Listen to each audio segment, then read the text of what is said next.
समस्याएं हमारे जीवन में बिना किसी वजह के नहीं आती। उनका आना इशारा है कि हमें अपने जीवन में कुछ बदलना चाहिए। मुश्किलें केवल बेहतरीन लोगों के हिस्से में ही आती हैं, क्योंकि वो लोग ही उसे बेहतरीन तरीके से अंजाम देने की ताकत रखते हैं।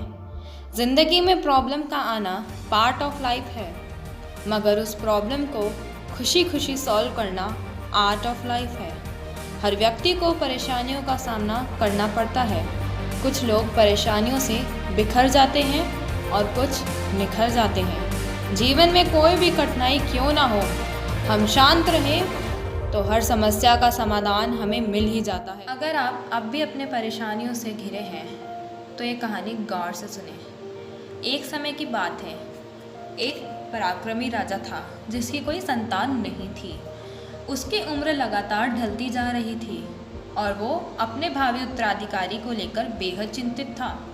उसने कई वैद्यों को दिखाया, लेकिन उसे संतान सुख नहीं मिला। फिर उसने सोचा कि क्यों ना अपने राज्य की भागदौड़ राज्य के किसी योग्य नवयुवक को सौंप दी जाए। इसके लिए राजा ने परीक्षण का आयोजन किया, जिससे वो अपने भावी उत्तराधिकारी का चयन कर पाए। इस परीक्षण के लिए एक शानदार महल का निर्माण करवाया गया। महल के दरवाजे पर गणित का एक समीकरण लिखा गया और इसकी घोषणा पूरे राज्य में कर दी गई। राज्य के सभी नवयुवकों को आमंत्रित किया गया। उनसे कहा गया कि वो इस दरवाजे को खोलें। सभी नवयुवकों से कहा गया कि जो भी ये दरवाज़ा खोलने में सफल होगा, उसे ये महल उपहार में दे दिया जाएगा। इस घोषणा के बाद से ही महल के आगे नवयुवकों की भीड़ इकट्ठा हो गई। सुबह से शाम तक नवयुवक लगातार महल आते रहे। सभी उस गणित के सवाल का हल खोजने में लग गए, लेकिन कोई भी उस पहेली को हल नहीं कर पाया। कई लोगों ने उसे लिखा या याद किया और अपने घर वापस आकर हल करने की कोशिश करते, लेकिन सभी असफल रहे। इसी तरह कई दिन बीत चले। राज्य के बड़े से बड़े गणितज्ञ भी उस समीकरण का हल नहीं निकाल पाए। इसके बाद राजा ने दूसरे राज्यों से गणितज्ञों को आमंत्रित किया कि वो इसका हल निकाले, लेकिन समीकरण का हल नहीं मिला। दिन ढलने लगा और अंत में मात्र 3 लोग ही बचे। उनमें से 2 दूसरे राज्य के गणितज्ञ थे, तो तीसरा गांव का एक आम सा युवक। दोनों गणितज्ञ समीकरण को हल करने की कोशिश में लगे थे, लेकिन वह युवक कोने में खड़ा था। तभी राजा उसके पास आया और पूछा कि क्या तुम दरवाजे पर अंके समीकरण हल नहीं करोगे? युवक ने कहा कि मैं तो यहाँ इन गणितज्ञों को देखने आया हूँ। यह इतने बड़े गणितज्ञ हैं, तो इन्हें समीकरण हल करने दीजिए। अगर इन्होंने समीकरण हल कर लिया तो ये राज्य के उत्तराधिकारी बन जाएंगे। वहीं अगर नहीं कर पाए तो मैं कोशिश करूँगा।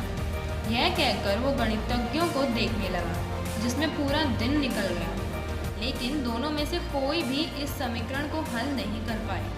फिर जब उन्होंने हार मान ली तो कोने में बैठा युवक उठकर दरवाजे के पास गया। उसने जाकर दरवाजे को धीरे से धक्का दिया और वह खुल गया। यह देख सभी ने पूछा कि आखिर उसने दरवाज़ा कैसे खोला। तब युवक ने कहा कि जब मैं बैठकर सबको समीकरण हल करते देख रहा था, तो मेरे दिमाग में आया कि दरवाज़ा खोलने का कोई समीकरण तो होता नहीं है।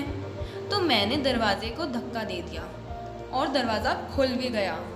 दरवाज़ा खोलने का कोई समीकरण था ही नहीं। यह देख सभी बेहद प्रसन्न हुए और युवक को राजा ने महल दे दिया, साथ ही राज्य का भावी उत्तराधिकारी भी घोषित कर दिया। इस कहानी से हमें ये सीख मिलती है कि कई बार जीवन में हम ऐसी स्थितियों में फंस जाते हैं जिससे हमें छोटी सी समस्या भी बड़ी लगने लगती है, लेकिन वास्तव में वो समस्या इतनी बड़ी नहीं होती है। हम उसमें उलझ जाते हैं और समस्या का समाधान नहीं कर पाते। ऐसे में हमें ठंडे दिमाग से सोचने की ज़रूरत होती है। समस्या का समाधान अपने आप ही निकल जाता है या फिर थोड़े से प्रयास के बाद मिल जाता है। ऐसे में शांति से सोचें और फिर समाधान करने का प्रयास करें। मुझे उम्मीद है कि मेरे इस वीडियो से आपको कुछ ना कुछ सीखने को अवश्य मिला होगा। तो चैनल को सब्सक्राइब और वीडियो को लाइक करना ना भूलें।